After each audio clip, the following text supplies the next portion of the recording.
the chairman of the Joint Congressional Committee for Inaugural Ceremonies, the Honorable Roy Blunt.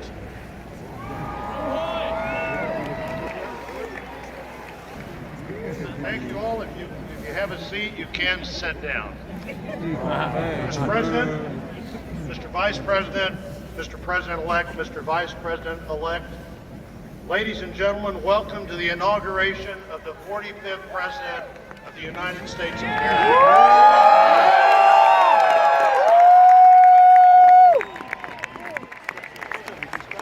Today, the legislative, the executive, the judicial branches of our constitutional government come together for the 58th inauguration of the President of the United States.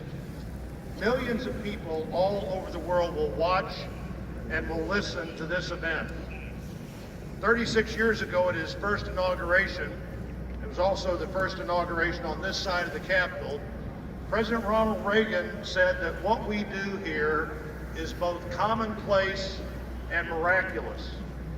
Commonplace every 4 years since 1789, when President George Washington took this exact same oath.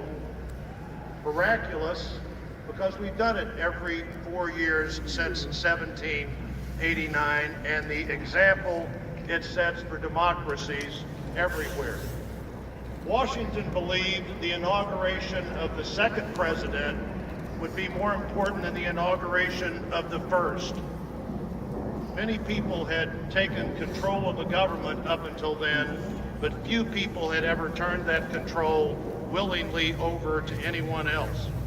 And as important as the transfer of the first transfer of power was, many historians believe that the next election was even more important, when in 1801, one group of people, arguably for the first time ever in history, willingly, if not enthusiastically, gave control of the government to people they believed had a dramatically different view of what the government would, should, and could do.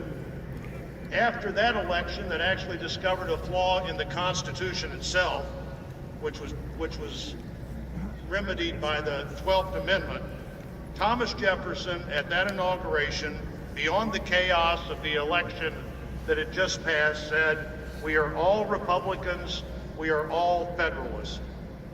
After 4 years of civil war, Lincoln's second inaugural speech tried to find reason for the continued war when he pointed out that both sides prayed to the same God.